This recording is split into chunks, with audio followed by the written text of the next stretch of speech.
میرے ساتھیو، ادب بڑی چیز ہے۔ اگر آپ پکے نمازی ہیں، آپ کے اندر ادب ابھی تک نہیں آیا، آپ تہجد گزار ہیں، آپ کے اندر ابھی تک نہ ماں باپ کا احترام، نہ استاد کا احترام، نہ امام کا احترام ہے، نہ آپ کو کسی بڑے کا احترام ہے، تو پھر آپ سمجھ لیجیے آپ کے اندر کچھ نہیں ہے۔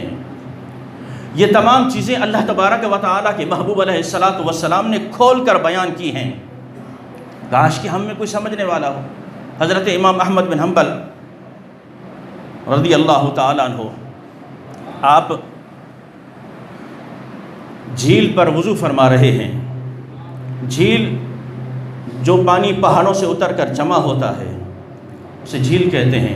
اب جھیل پر آپ وضو کر رہے ہیں کہ اوپر ایک گناہ گار شخص، ایک بندہ وہ بیٹھا پانی سے اپنا منہ دھو رہا ہے۔ اس کی اچانک نگاہ پڑی کہ حضرت امام احمد بن حنبل وضو فرما رہے ہیں، تو اس نے کہا کہ یار تو گناہ گار بڑا ہے، گناہ گار بڑا ہے، ساری زندگی گناہ کرتا رہا، اور یہ تو اللہ والا شخص ہے، اللہ کا نیک ہے، بزرگ ہے، بہت بڑا عالم ہے، دین کا علم رکھتا ہے، تو اونچے مقام پر اور وہ نچلے مقام پر۔ بس وہاں سے اترا، پہاڑ سے نیچے اترا، نیچے اتر کر جہاں حضرت امام احمد بن حنبل وضو فرما رہے تھے وہ جگہ چھوڑ کے تھوڑا آگے نیچے چلا گیا۔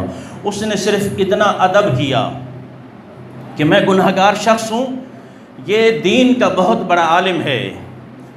آج علماء کی تحقیر اگر صرف اس لیے کی جاتی ہے کہ وہ دین کے عالم ہے، تو پھر سمجھ لو دائرہ ایمان سے بندہ خارج ہو جاتا ہے، دائرہ ایمان سے خارج ہو جاتا ہے۔ اور جو اتنا ادب و احترام، صرف اتنا ادب و احترام کرے کہ نیچے اتر کر اس سے آگے بڑھ کر پہلے ان کو مقام دے کہ وہ اوپر بیٹھے، میں نیچے چلا جاتا ہوں۔ پھر امام احمد بن حنبل کی جب نگاہ پڑی اوپر آسمان کی طرف نگاہ کر کے ایک دعا دی، وہ گناہ گار شخص کہتے ہیں بس ان کی دعا کے بعد اللہ نے میری تقدیر بدل دی، مجھ سے گناہ چھوٹ گئے، میں ایک اللہ کا متقی پرہیزگار بندہ بن گیا۔ تو میرے ساتھیوں، ادب بڑی چیز ہے، ادب بڑی چیز ہے۔